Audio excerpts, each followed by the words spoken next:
دنیا پرستی اس کی ختم نہیں ہوتی۔ لعنت ہو ایسے مال پر، پھٹکار ہو ایسے مال پر، ایسی دولت کو جوتے کے نوک پر ٹھکراتا ہوں جو دولت جو مال ہمیں اپنے اللہ کے دین سے دور لے جائے، ہمیں اپنے اللہ کی محبت سے دور لے جانے کا سبب بنے۔ ایسی دولت ہمیں نہیں چاہیے، ایسا مال ہمیں نہیں چاہیے جو ہماری ایمان کو برباد کر دے، جو ہماری دنیا کو برباد کر دے، ہماری آخرت کو برباد کر دے۔ ایسا مال ہمیں نہیں چاہیے۔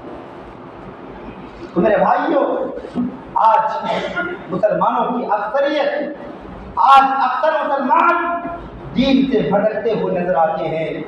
دنیا آخرت سے زیادہ محبوب ان لوگوں کی نظر میں ہو چکی ہے۔ اللہ کے نبی صلی اللہ علیہ وسلم نے فرمایا لو کان وادیان من مال لابتغى ثالثا ولا يملأ جوف ابن آدم إلا التراب ويتوب الله على من تاب۔ صحیح بخاری کتاب الرقاق حدیث نمبر 6436۔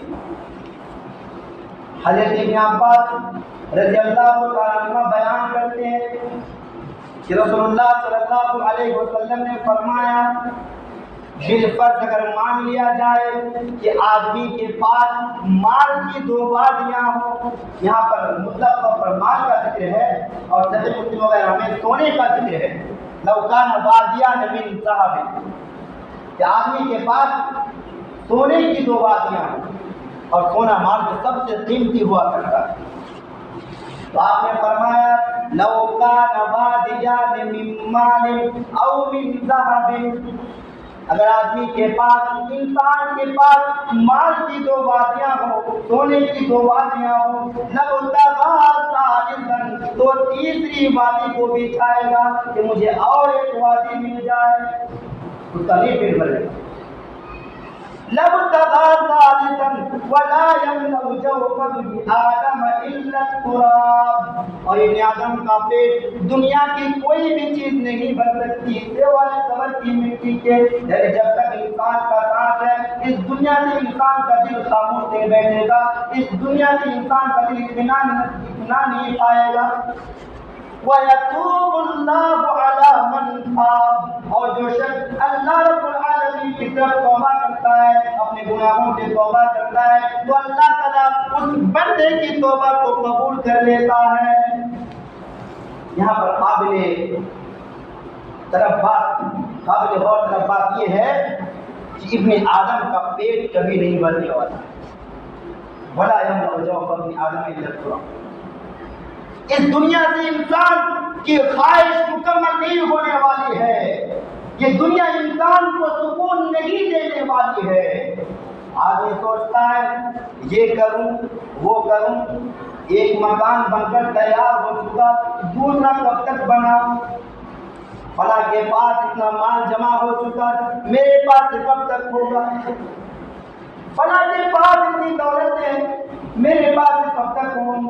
یہ سوچ کر ایک مسلمان اپنی عقل کو کھو بیٹھتا ہے، اور پھر اسے دنیا کی دنیا نظر آتی ہے تو اسے آخرت یا اپنی ایمان کی کوئی فکر نہیں ہوتی۔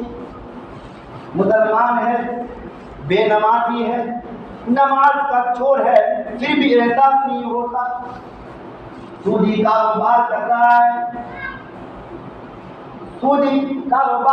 ہے، حرام کے طریقے سے، حرام طریقے سے روزی روٹی کما رہا ہے، پھر بھی احساس نہیں ہوتا، یتیموں کا مال ناحق طریقے سے کھا رہا ہے، کسی کو ناحق دبانے کی کوشش کر رہا ہے، کسی کی زمین کو ہڑپنے کی کوشش کر رہا ہے، کسی پر ظلم و زیادتی کر رہا ہے، پھر بھی احساس نہیں ہوتا۔